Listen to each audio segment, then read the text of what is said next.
Saya Katarina Wiryadinata Leimena di Suara Cita Edukasi.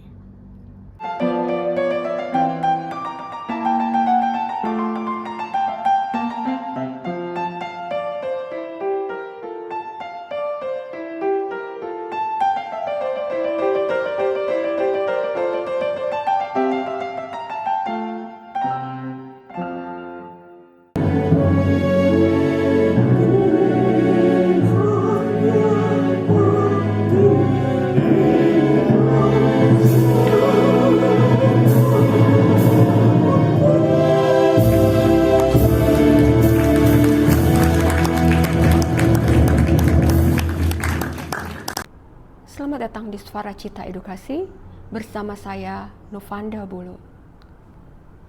Saat ini saya sangat bahagia dan bangga boleh berbincang dengan seorang legenda vokal klasik di Indonesia.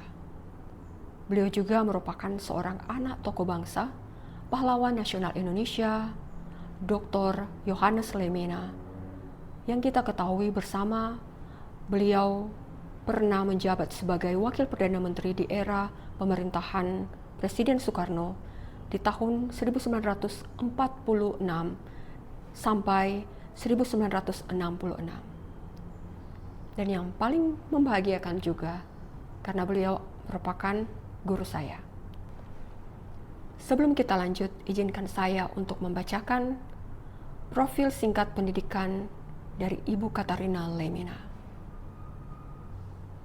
Ibu memperdalam seni vokal dan opera, belajar di bawah bimbingan Profesor Ancelotti Zurlo, dosen di Accademia di Santa Cecilia, Roma, Italia.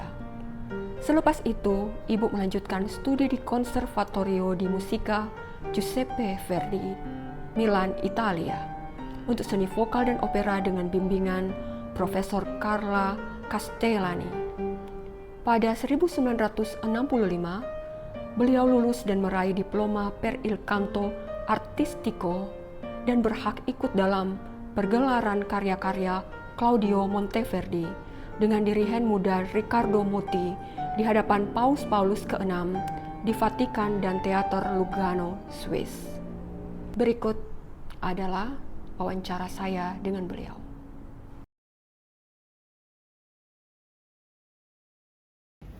Sebetulnya perjalanan musik klasik ini berawal sebetulnya dari diadakannya bintang radio oleh Radio Republik Indonesia di Jakarta. Nah, di situ mulai semua ingin sekali memperdalam bidang seni suara klasik ya. Nah, pada waktu itu saya sendiri sebetulnya sudah mendapat pendidikan musik dari kecil, itu piano. Kemudian di era sesudah saya masuk SMA, saya bertemu dengan seorang guru Jerman di Jakarta, namanya Madame Borter-Westmiden, yang kebetul mengajar hampir semua bintang radio Indonesia belajar pada beliau. Jadi kebetulan saya melihat mereka dan saya juga ingin belajar dengan Ibu Borter-Westmiden itu, yang kebetulan tinggal di Jakarta. Kemudian saya mencoba mendapat pelatihan musik klasik ya, klasik seni suara ya, jadi klasik seni suara yang akhirnya disebutnya Seriosa Indonesia ya, apa Seriosa Barat. Dua-duanya saya pelajari, tapi terutama mungkin yang paling penting itu teknik ya, teknik seni suara itu yang saya dapat. Ya, kemudian kira-kira tahun akhir 59 gitu, saya melihat ada iklan ada 10 beasiswa ke Italia dari Kementerian Pendidikan PDK ya Jakarta, dan bekerja sama dengan Kedutaan Besar Italia di Jakarta.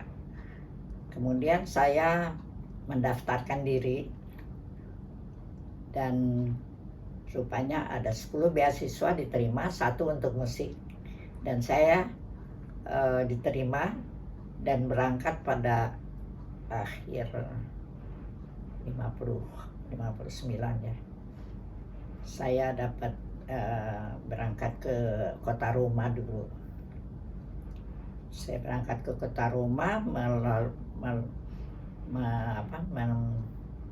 menumpang kapal Oceania, kapal Itali yang selama 20 hari. Saya baru sampai di Napoli. Dari situ saya pakai kereta api ke kota Roma. Nah, di situ saya mulai belajar piano dan vokal di kota Roma. Mula-mula privat ya.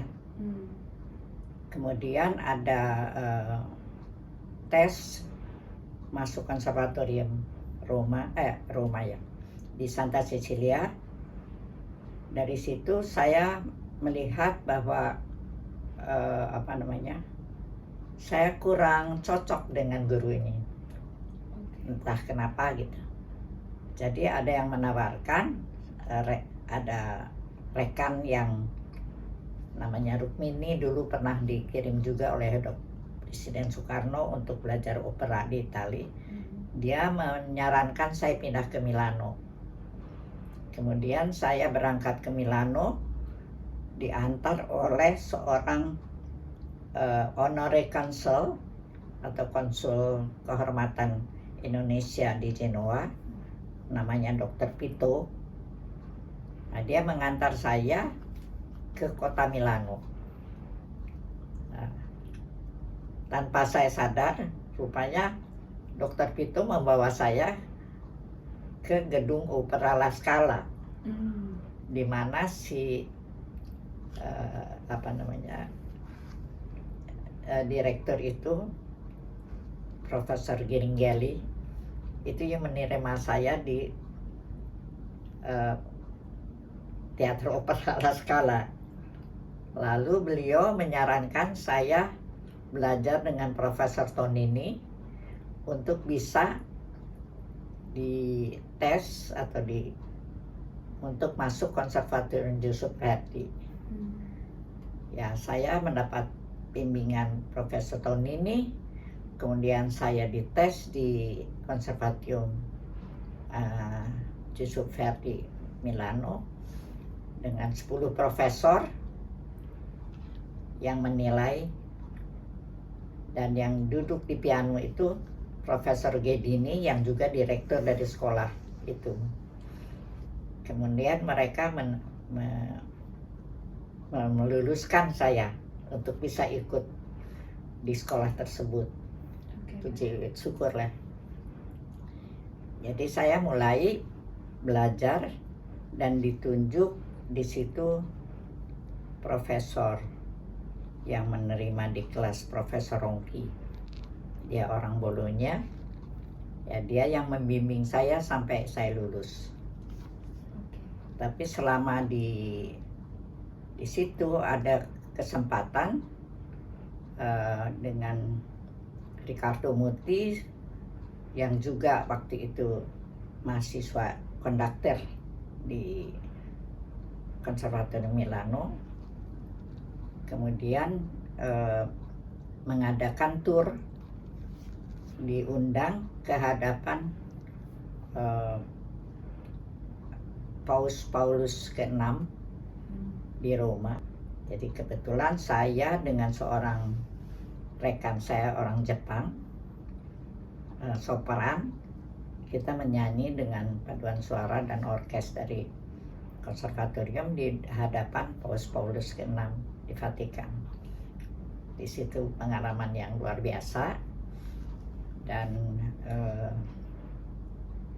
kami kemudian juga diundang ke teater Lugadung untuk juga pentas.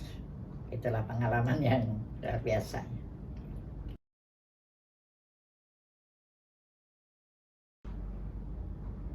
Kebetulan ya saya waktu itu sebelum saya berangkat sebetulnya tadinya ada rencana orang tua supaya saya menikah gitu. Tapi calon yang akan menjadi suami itu mengizinkan saya untuk berangkat karena kebetulan calon ini dia juga pernah menjadi dokter di Eropa.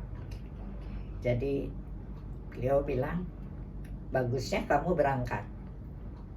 Jadi kamu bisa mengerti saya.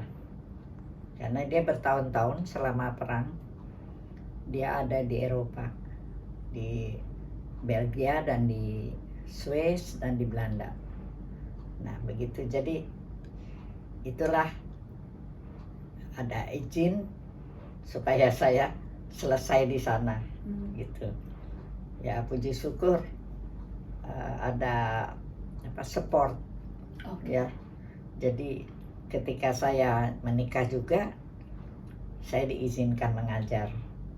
Gitu. Jadi rumah tangga kita sangat puji syukur ya. Ada dorongan untuk mendidik orang-orang Indonesia untuk belajar seni vokal klasik.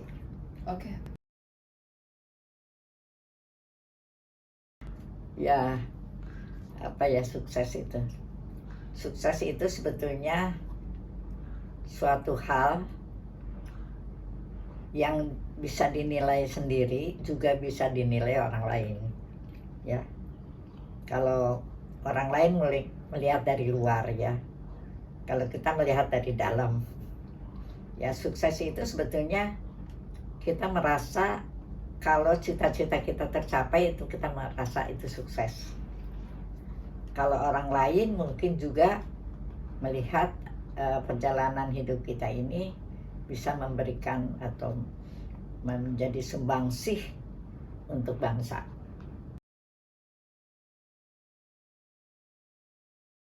Kita mengenal musik klasik itu dulu sudah lama ya, diperkenalkan oleh orang-orang Belanda dulu ya. Jadi diwariskan gitu untuk kita menyenangi musik klasik. Sebetulnya saya berawal bukan jadi solis sih. Saya berawal dari paduan suara. Jadi menurut saya sampai sekarang juga saya selalu menganjurkan paduan suara itu menjadi ajang untuk suatu sukses, untuk mengenal musik gitu. Kebetulan waktu itu Bapak E.L. Pohan, seorang tokoh nasional Indonesia, juga seorang guru paduan suara di Jakarta, dan dia kebetulan juga guru saya di bidang sosiologi. Nah, jadi saya mendapat bimbingan Pak Pohan itu melihat betapa beliau gigihnya ingin memperkenalkan seni suara ya, sampai turut mendirikan Pesparawi Nasional yang sampai sekarang juga masih terus ya mencari bibit-bibit paduan suara. Dan saya juga memperdalam paduan suara dan membimbing mereka yang sampai sekarang mungkin dengan Pak Tomianto, Kandi Saputra yang mendirikan Bandung Choral Society yang sangat aktif tiap tahun sampai sekarang ada juri-juri internasional ya, nanti tahun ini juga ada berdatangan di Bali dan di Jakarta, di Bandung. Jadi saya mungkin ini masih diikut sertakan untuk ikut menjuri di International Choral Society.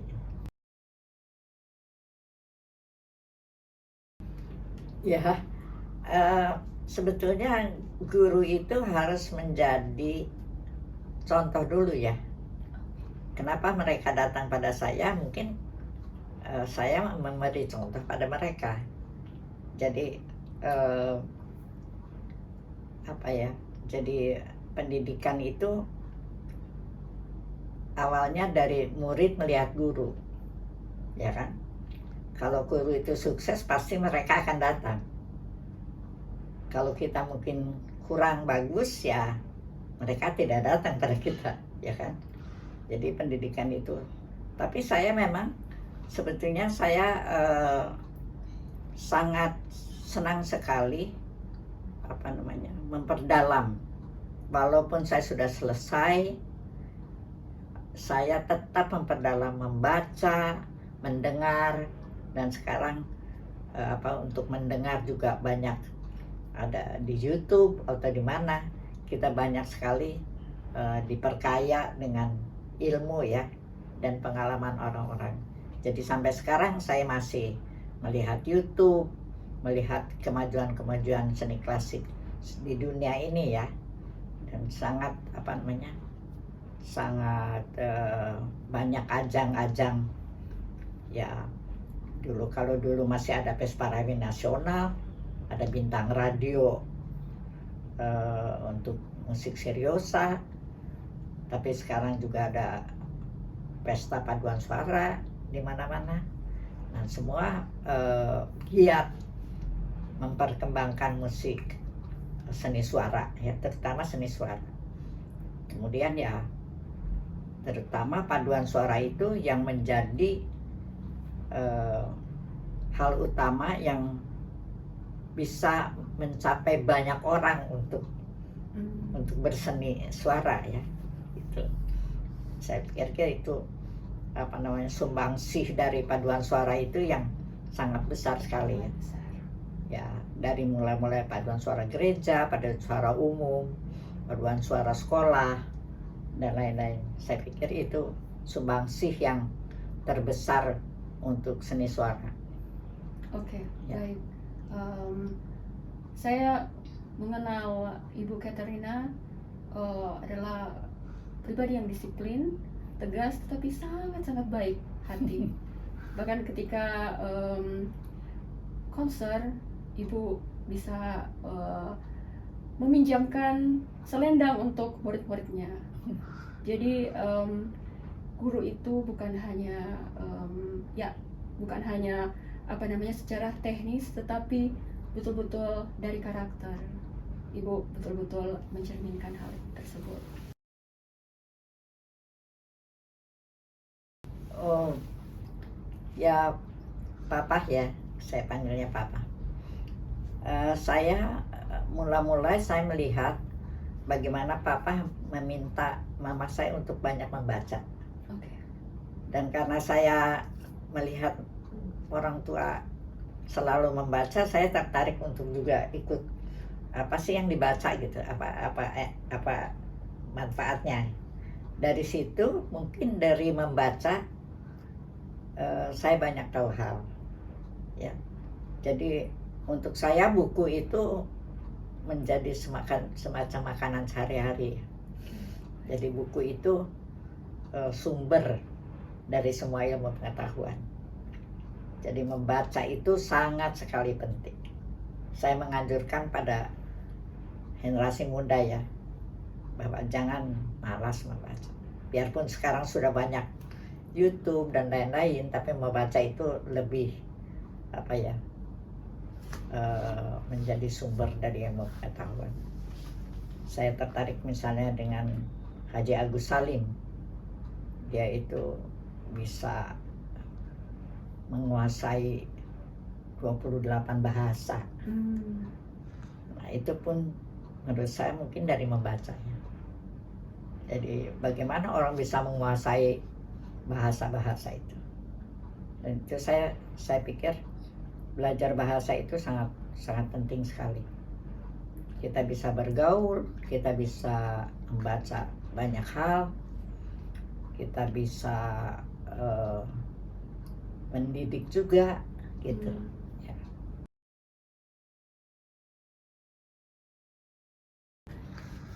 Papa sangat lembut. Papa tidak banyak bicara, tapi sangat disiplin. Misalnya kalau adik-adik saya itu duduk makan, semua harus pakaiannya rapi. Harus kalau makan semua harus tidak sembarangan pakai pakaian, jadi harus rapi. Mungkin itu dari pendidikan Opa dulu ya, sangat rapih lah ya, zaman Belanda dulu. Disiplin, jadi saya dapat dari papa itu disiplin. Ya. Disiplin itu sebetulnya apa artinya? Artinya kita selalu menggunakan waktu dengan tepat. Waktu tidur, waktu bangun, waktu makan, semua itu waktu.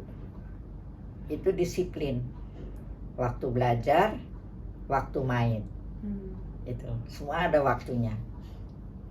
Dan saya merasa bersyukur ya, saya mempunyai orang tua yang membimbing saya pada itu. Tapi tetap kita harus bisa mendisiplin diri ya. Dan menurut saya musik itu, pendidikan musik itu tidak mungkin tidak disiplin. Kita tidak akan mencapai apa-apa kalau kita tidak disiplin. Karena musik itu juga sesuatu yang harus ditekuni. Ya. Kalau tidak ditekuni ya itu namanya tidak disiplin. Disiplin waktu. Kalau les jam sekian harus datangnya jam sekian. Jadi tidak, itu waktu itu sangat singkat ya. Kalau kita tidak pakai, kalau tidak digunakannya. Jadi saya merasa sekali itu bersyukurlah, karena itu disiplin itu ya susah ya. Saya banyak sekali keluarga yang kocar-kacir karena orang tuanya memperlihatkan tidak disiplin.